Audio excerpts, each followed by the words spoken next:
Le maire de Saint-Raymond, Daniel Dion, a invité les gens d'affaires, décideurs et représentants d'organismes de différentes organisations à la deuxième édition de son déjeuner pour dresser le bilan de la dernière année et annoncer ses priorités et projets à venir.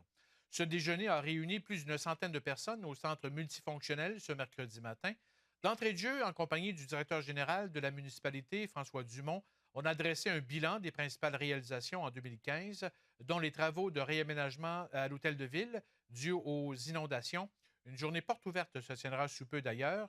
Une étude et un rapport sur les faux sceptiques au lac Sept-Îles, l'achat du camp Port-Neuf avec les Chevaliers de Colomb, la passerelle multifonctionnelle, la première édition du marché public et du salon Nature Port-Neuf, un quatrième fleuron pour l'embellissement de la ville, la rénovation de la maison Plamondon et autres. Le maire a voulu démontrer, chiffre à l'appui, que Saint-Raymond se démarque parmi les autres municipalités de la MRC de Portneuf à bien des égards, dont la croissance de son développement résidentiel, entre autres. On estime à une moyenne de 100 nouvelles maisons à Saint-Raymond depuis les dernières années. Les promoteurs du 300, avenue Saint-Jacques, anciennement bloc à Piton, ont déjà loué 6 condos sur les 7. Un logement servira comme démonstrateur.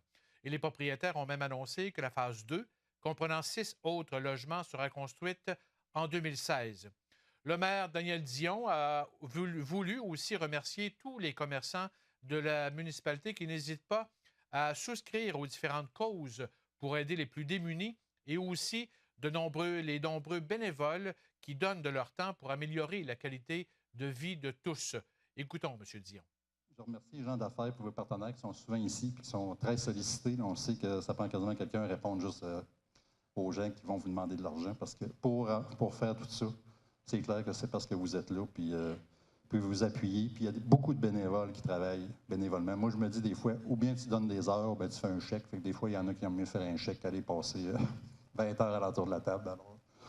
Mais je vous remercie parce que c'est comme ça qu'on bâtit une ville. Ça, c'est une force très importante qu'on a à Saint-Raymond. Il y a des gens qui se plaignent beaucoup à des municipalités que le bénévolat est en baisse. Nous autres aussi, on en cherche des bénévoles, mais il y en a beaucoup qui travaillent.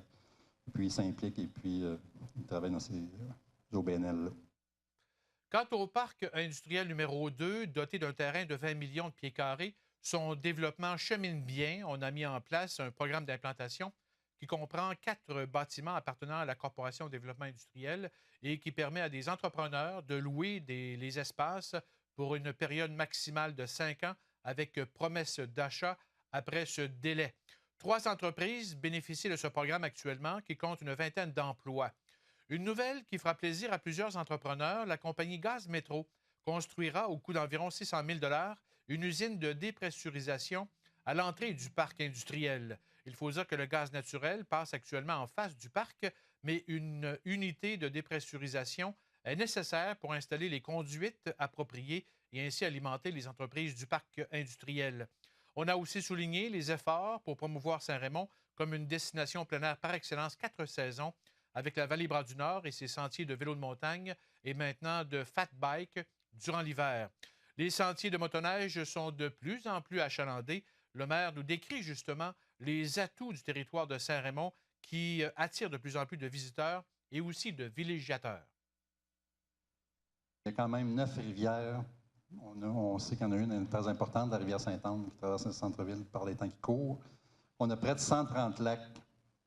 Alors, 80 km de sentiers pédestres, 38 km de raquettes. On a plus que 100 km de vélos de montagne. C'est le point central des vélos de motoneige au Québec, on l'a dit tantôt, sentier de quad.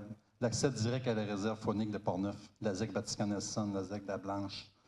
OK, de nombreux campings, la Vélo-Piste, Jacques-Cartier. Alors, quand on met tout ce monde-là ensemble, c'est bien clair que ça fait beaucoup de visiteurs qu'on souhaite.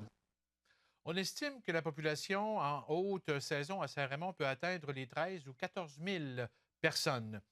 Construction d'un garage municipal et caserne de pompiers, barrage Chute-Panay, électrification du Rang-Saguenay, éventuellement une bibliothèque municipale et la réalisation d'un parc régional linéaire pour assurer les accès permanents aux motoneigistes et quads aux différents sentiers reliant le centre-ville et la vallée Bras-du-Nord figurent entre autres parmi les projets sur la table de travail de la municipalité.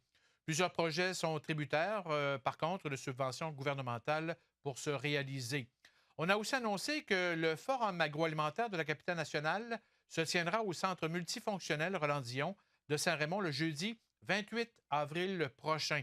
Près de 200 personnes sont attendues, dont les conférenciers, les chefs cuisiniers, Jean Soulard et Philippe Mollet, les maires du Forum des élus de la capitale nationale, dont le maire de Québec, Régis Labaume, seront également sur place. Et en terminant, on a annoncé quelques activités entourant les fêtes du 175e de Saint-Raymond en 2017, dont une messe de minuit, un événement festif le 31 décembre au centre-ville, une fête des sucres aussi au centre-ville, une semaine culturelle en juillet et le bal du maire en octobre.